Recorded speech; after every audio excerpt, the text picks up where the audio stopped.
Kangen Band didirikan oleh Dodi dan Andika pada 2005 di Lampung.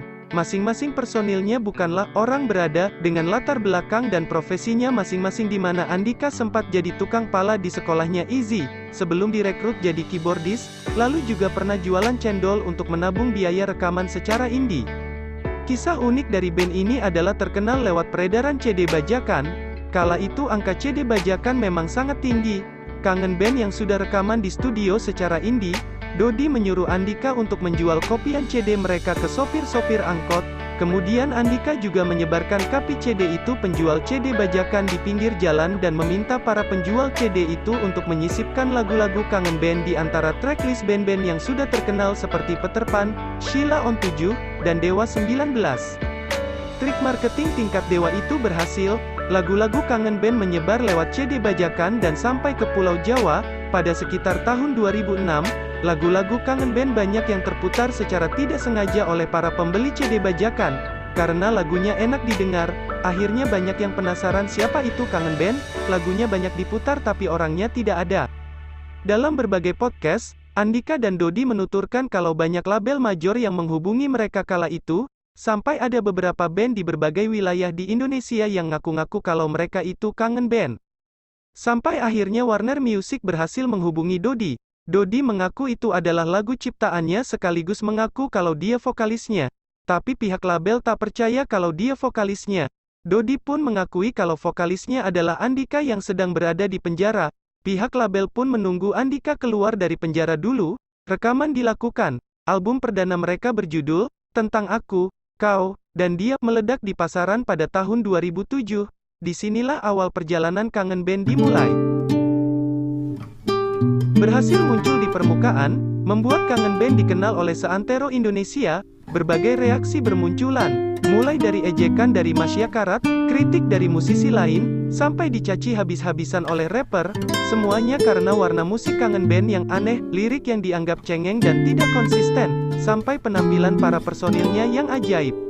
Namun, di sisi lain Kangen Band sukses dengan lagu-lagunya yang easy listening. Warner Music saat itu seolah sudah tahu dari awal kalau mereka sudah menemukan bongkahan emas di dalam tumpukan lumpur dan jerami. Hanya berselang setahun, Kangen Band kembali merilis album kedua berjudul Bintang 14 Hari. Lagu Doi Kembali Pulang hingga Yolanda berhasil menjadi hit.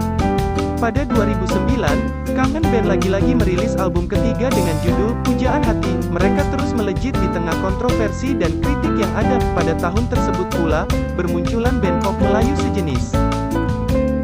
Pada 2011, diluncurkanlah album keempat, Jangan Bertengkar Lagi. Sayangnya ini adalah awal dari keretakan Kangen Band.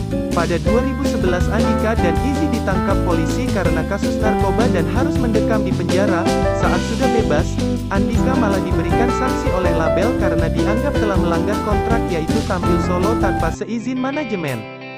2012 Kangen Band mencari vokalis baru dan terpilihlah Reyhan. Reyhan memang tampan, tapi hokinya tak sebesar Andika di Kangen Band.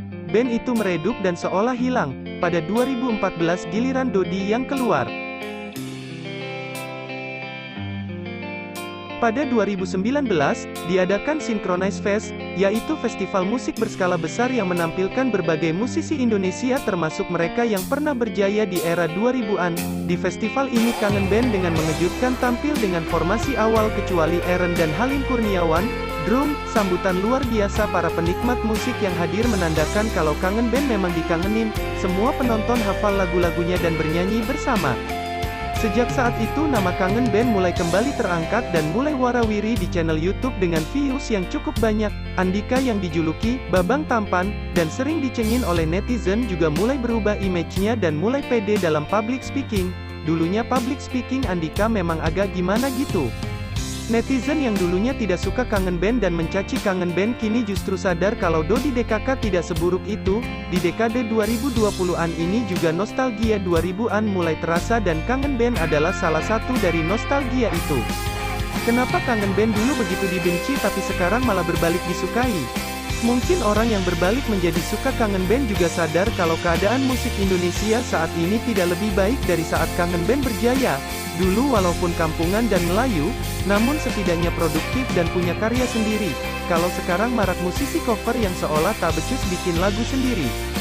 Bahkan ada penyanyi yang mengcover puluhan atau malahan ratusan lagu yang sudah ada. Kalau dipikir-pikir lagi, Kangen Band jauh lebih kreatif dan layak diapresiasi dibandingkan dengan tukang cover ratusan lagu.